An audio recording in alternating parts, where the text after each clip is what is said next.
La inexistencia de inferencia razonable es que el juez en segunda instancia se dio cuenta que la fiscalía había presentado unos delitos y unas pruebas atribuyendo responsabilidad a los jóvenes, pero esos elementos de prueba no eran conducentes o mejor pertinentes para demostrar esa responsabilidad. La inferencia razonable es ese mínimo conocimiento que se debe tener sobre un hecho, y para el juez, respecto de algunos hechos imputados inicialmente por la fiscalía, no existe ese mínimo convencimiento para decir, mire, ellos son responsables o esa conducta existió.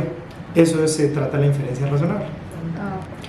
El test de proporcionalidad es una argumentación que debe hacer todo juez a la hora de imponer una medida de aseguramiento. Cuando una persona se priva de su libertad para iniciar un proceso es porque la persona o es un peligro para la sociedad, o es un peligro para la víctima, o es un peligro para el proceso en el recaudo de pruebas, o hay riesgo de que huya, riesgo de fuga. Y adicionalmente, después de un juez encontrar que alguno de esos factores se cumple, el juez debe analizar de todas las medidas que hay, con cuál se puede salvaguardar ese derecho. Por lo menos, en este caso era un riesgo para la comunidad. Después del juez identificar que realmente sí existe un riesgo a la comunidad si estas personas estaban en libertad o estaban privadas, debe analizar de todas las medidas cuál es la idónea para salvaguardar ese peligro para la comunidad.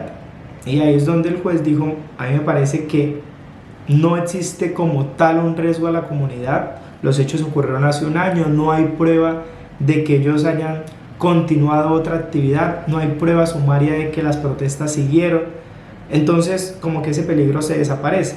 Por lo tanto, si existiera la medida idónea es la domiciliaria. Esa análisis se llama el test de proporcionalidad.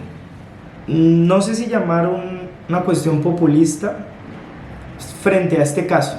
Realmente la fiscalía en muchos casos se ha caracterizado por realizar actividades para llamar la atención. Puede venir incluso desde la dirección general, no es una decisión que puedan tomar los fiscales en las regiones. Y es poder mostrar resultados a costa de privar de la libertad a las personas. No se trata de un caso en particular, sino que tal parece es una política de la propia fiscalía en todos sus casos. Y hemos conocido muchos casos, incluso aquí en la ciudad de Neiva, donde se genera todo un show, podemos decirlo, frente al tema de las capturas, y al final el proceso no termina en nada o termina en situaciones diferentes. Eso tiene que llamar a la reflexión a la Fiscalía y a los jueces de la República a la hora de imponer estas medidas de aseguramiento, que no todas tienen que ver con la responsabilidad total de las personas, sino la necesidad de imponer esa medida. Uno de los aspectos que decíamos nosotros es que se debe revisar la urgencia de una medida de aseguramiento, de ordenar la captura y la medida de aseguramiento en un caso, y estos hechos habían ocurrido un año atrás y no existía prueba de que se pudieran presentar nuevamente. Entonces, ¿cuál era la necesidad de capturarlos, privarlos de su libertad y después sí empezar un proceso de investigación?